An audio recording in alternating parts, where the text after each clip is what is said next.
আসসালামু আলাইকুম। কেমন আছেন সবাই? আই হোপ সবাই ভালো এবং সুস্থ আছেন।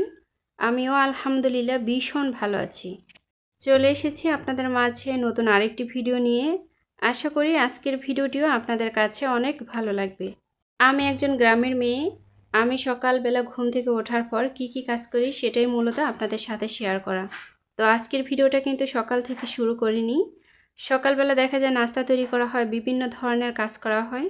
আর গ্রামের কাজগুলা সবসময় কিন্তু একটু এলোমেলো থাকে। তো সকল কাজ কিন্তু গুছিয়ে নিয়ে ভিডিও করা সত্যি অনেক কষ্ট হয়। তারপরেও কি করা, আপনাদের মাঝে শেয়ার করার জন্য কিন্তু আমি ভিডিও তৈরি করি। দেখতেই পাচ্ছেন চলে এসেছি বাড়ির আঙিনায়। এটা হলো আমাদের ঘরের পাশেই, এটা হলো সুপারির বাগান। এই সুপারির বাগানে যে শুধু সুপারি গাছ আছে এমনটা কিন্তু নয়, এর পাশাপাশি কিন্তু আরও নানা ধরনের গাছ আছে। দেখতেই পাচ্ছেন এটা হচ্ছে কলা গাছ। মাশাআল্লাহ কলা ছড়িয়ে এসেছে, সেই সাথে কিন্তু কলার মোচাও আছে, কলার ফুল বলতে পারেন। তো কলার যে মোচা, এই মোচাটা খেতে কিন্তু ভীষণ ভালো লাগে।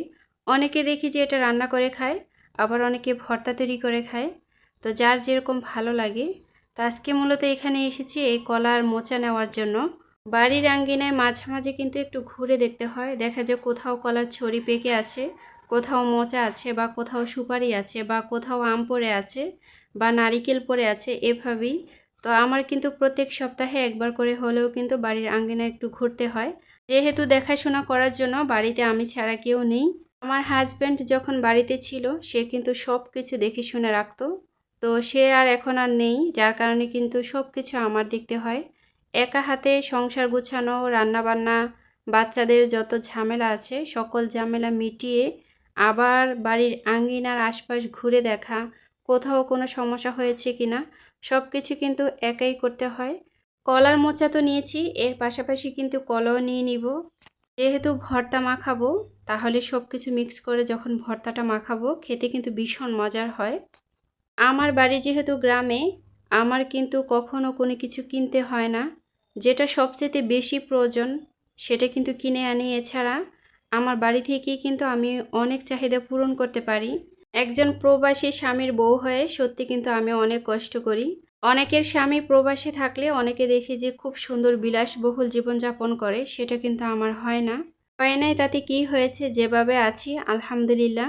একজন প্রবাসী স্বামীর বউ হয়ে আমি যে হাত পা গুটিয়ে বসে থাকবো এমনটা কিন্তু কখনই করি না। আমার স্বামী যেরকম প্রবাসী গিয়ে কষ্ট করে 2 টাকা উপার্জনের জন্য, তেমনি কিন্তু আমি বাড়িতে বসেও অনেক কষ্ট করি। দুজনে মিলে যখন সংসার জীবনে কোনো কিছু করা হয় তখন কিন্তু সংসার জীবনে অনেকটাই ভালো থাকা যায়। আর আমি মনে করি সংসার জীবনে স্বামীর ইনকামের পাশাপাশি প্রত্যেকটা নারীকেই কোনো না কোনো কিছু করার। তো দেখতেই পাচ্ছেন গাছ পাকা কাঁঠাল। কাঁঠালগুলো কিন্তু দেখতে ভীষণ সুন্দর, প্রচুর মিষ্টি। আমার অধিকাংশ ভিডিওতে আপনারা লক্ষ্য করলে দেখবেন বাড়ি থেকে সবজি তোলা, ফল সংগ্রহ করা, এটা কিন্তু আমি বাড়ি থেকেই করে থাকি। এবং আমার প্রত্যেক মাসে অনেক চাহিদাই কিন্তু এখান থেকে পূরণ হয়। আসলে স্বামী নাই তাতে কি হয়েছে, আমি কিন্তু অনেকটাই পরিশ্রমী, আর অনেক পরিশ্রম করতে ভালোবাসি। পরিশ্রমের পেছনেই কিন্তু প্রত্যেকটা মানুষের সফলতা থাকে। কেউ যদি জীবনে সফল হতে হয় তাহলে কিন্তু প্রত্যেকটা মানুষকেই পরিশ্রম করতে হয়। হাত পা ঘুটিয়ে বসে থাকলে কেউ কখনো মুখে খাবার এনে দিবে না। আমার খাবার কিন্তু আমারই খেতে হবে, এবং কিভাবে খাবো, কোথা থেকে আনবো, কিভাবে সংগ্রহ করব, সেটা কিন্তু একমাত্র আমারই চিন্তা করতে হবে। আর সংসার জীবনে আমি মনে করি কখনো স্বামীর উপর নির্ভরশীল হতে নেই। প্রত্যেকটা নারী যখন জীবনে সফল হবে তখন কিন্তু তার মূল্যও থাকবে। আপনি একটা জিনিস লক্ষ্য করলে দেখবেন, যখন আপনি আপনার স্বামীর উপর নির্ভরশীল হবেন একটা সময় কিন্তু সে আপনাকে বোঝা মনে করবে। আসলে সব পুরুষ যে একরকম তা কিন্তু না, তবে কিছু কিছু পুরুষ আছে যাদের ঘরে তারা স্ত্রীকে মনে করে যে আমার মাথার বোঝা। কারো উপর বোঝা না হয়ে আমি মনে করি নিজে পরিশ্রম করা ভালো। দেখতেই পাচ্ছেন আমি কিন্তু কাঁঠাল থেকে কাঁঠালের বিচিগুলো নিয়েছি। এবার কাঁঠালের বিচিগুলো কিন্তু আমি রোদে দিয়ে তারপরে এই যে খোসাটা ছাড়িয়ে নিচ্ছি। কাঁঠালের খোসা ছাড়ানোর ভয়ে কিন্তু অনেকে কাঁঠালের বিচি খেতে চায় না। তো দেখতেই পাচ্ছেন কাঁঠালের বিচি কিন্তু আমার ভীষণ একটা প্রিয় খাবার। আমি মাংস দিয়ে হোক, শুটকি মাছ দিয়ে হোক, বা যে কোনো সবজির সাথে আমি রান্না করে খেতে পারি আলহামদুলিল্লাহ। এর পাশাপাশি কিন্তু মাঝে মাঝে ভর্তাও তৈরি করে নিই, খেতে কিন্তু ভীষণ মজার হয়। এই যে কাঁঠালের বিচিগুলা, এই বিচিগুলোর উপরের খোসাটা ছাড়িয়ে নেওয়ার পরে ভিতরে কিন্তু আরেকটা লাল আবরণ থাকে। এই লাল আবরণটা কিন্তু ছাড়াতে সত্যি অনেক কষ্টের হয়। তো আমি কিন্তু খুব সহজেই এই লাল আবরণটা ছাড়িয়ে নিতে পারি। আর এই আবরণটা ছাড়িয়ে রান্না করলে খেতেও কিন্তু ভীষণ মজার হয় এবং তরকারির কালারটাও কিন্তু বেশ সুন্দর দেখায়। তো অনেকে কিন্তু অনেকভাবেই এই খোসাটা ছাড়িয়ে নেয়। তবে সব থেকে সহজ পদ্ধতি যেটা আমার কাছে মনে হয় সেটাই মূলত আপনাদের সাথে শেয়ার করা। আমার বাড়ি যেহেতু গ্রামে, আমি সবসময় কিন্তু পুকুরেই কাজ করে থাকি। আর খোলামেলা জায়গায় এমনিতেও কিন্তু কাজ করতে ভীষণ ভালো লাগে। তো দেখতেই পাচ্ছেন আমি কিন্তু চলে এসেছি পুকুর পাড়ে। আর এই পুকুর পাড়ে কিন্তু আমার দিনের অধিকাংশ সময়ই কেটে যায়। আর আমাদের পুকুরের পাড়টা কিন্তু দেখতে ভীষণ সুন্দর। এখন যে বর্ষাকাল, আস্তে আস্তে কিন্তু বর্ষা শুরু হয়ে গেছে, পানিও কিন্তু আস্তে আস্তে বেড়ে যাচ্ছে। এর আগে কিন্তু পানি খুবই কম ছিল। আস্তে আস্তে যখন শীত আসা শুরু হয় তখন কিন্তু আস্তে আস্তে পানি কমে যায়। আর আমার হাঁসগুলো আমি যেখানেই থাকি সেখানেই থাকে। ওরা আমার ডাক শুনে কিন্তু চলে এসেছে, দেখতেই পাচ্ছেন একদম কাছাকাছি। এই হাঁসগুলা আমি একদম জিরো বাচ্চা থেকেই কিন্তু পালন করা শুরু করেছি। তো দেখতেই পাচ্ছেন মাশাআল্লাহ এখন কিন্তু অনেকটাই বড় হয়ে গেছে। আর আমি কাঁঠালের বিচি কিভাবে পরিষ্কার করি নিশ্চয় দেখে বুঝতে পারছেন। আসলে এইভাবে একটু একটু করে ডলে ডলে পরিষ্কার করে নিলে খুব তাড়াতাড়ি কিন্তু পরিষ্কার হয়ে যায় এবং খোসাটা ছাড়িয়ে নিতে সহজ হয়। অনেকে অনেকভাবেই কিন্তু খোসাটা ছাড়িয়ে নেয়, বিশেষ করে যারা শহরে থাকে তাদের কিন্তু এই খোসাটা ছাড়াতে ভীষণ কষ্ট হয়। এই পদ্ধতি ছাড়াও আমি আরেকটা পদ্ধতি ব্যবহার করি, সেটা হলো বাঁশের চালন দিয়ে আস্তে আস্তে ঘষে নিই। কিছুক্ষণ ঘষে নেওয়ার পরে একটা সময় দেখা যায় কিন্তু খোসাটা খুব সহজেই উঠে গেছে। তো এরকম করে কিন্তু আমি খোসাটা ছাড়িয়ে নেই।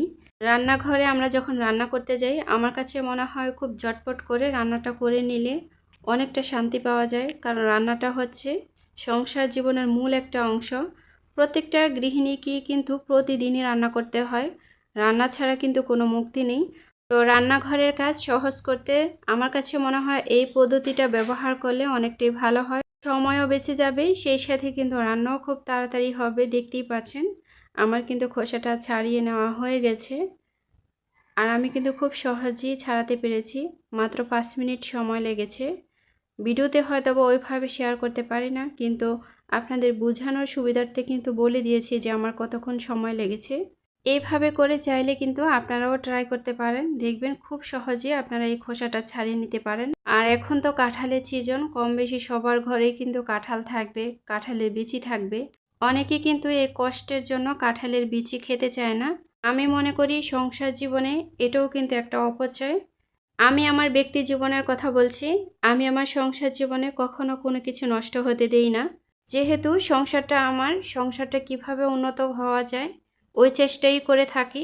সবসময় চেষ্টা করি সন্তানের ভবিষ্যৎ।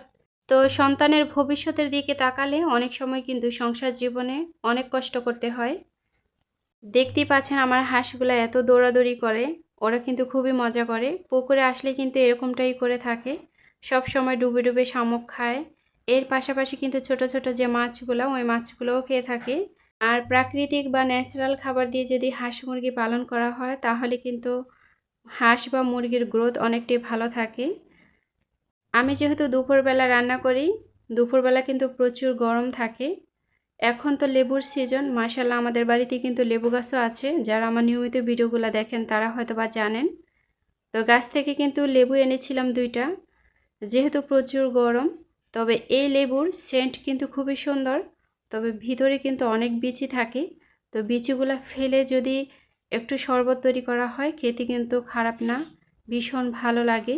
এই গরমের ভিতরে লেবুর শরবতটা সত্যি আমাদের স্বাস্থ্যের জন্য খুবই হেল্পফুল। তাছাড়া লেবু কিন্তু আরও নানা ধরনের কাজ করে থাকে, বিশেষ করে ত্বকের জন্য সবচেয়ে ভালো কাজ করে থাকে। যাদের শরীরে কাটাছেঁড়া থাকে ডক্টর কিন্তু সবসময় বলেন যে ভিটামিন সি খাওয়ার জন্য, কারণ কাটাছেঁড়াটা খুব তাড়াতাড়ি শুকিয়ে যায়। এর পাশাপাশি কিন্তু আমি ইসবগুলের ভুসি দিয়েছি, সাথে দিয়েছি চিনি, সেই সাথে একটু লবণ দিয়ে তারপরে শরবতটা তৈরি করে নিয়েছি। খেতে কিন্তু এতটাই ভালো লেগেছে কি বলবো, অনেক মজার হয়েছিল। যেহেতু প্রচুর গরম, এই গরমের ভিতরে লেবুর শরবতটা সত্যি আমাদের অনেকটাই ক্লান্তি দূর করে। এই গরমের ভিতরে আমরা ভালো থাকার জন্য সবাই কিন্তু লেবুর শরবতটা খেতে পারি। যেহেতু লেবুর দাম এখন খুবই কম, যেহেতু লেবুর সিজন, চাইলে আপনারা ট্রাই করতে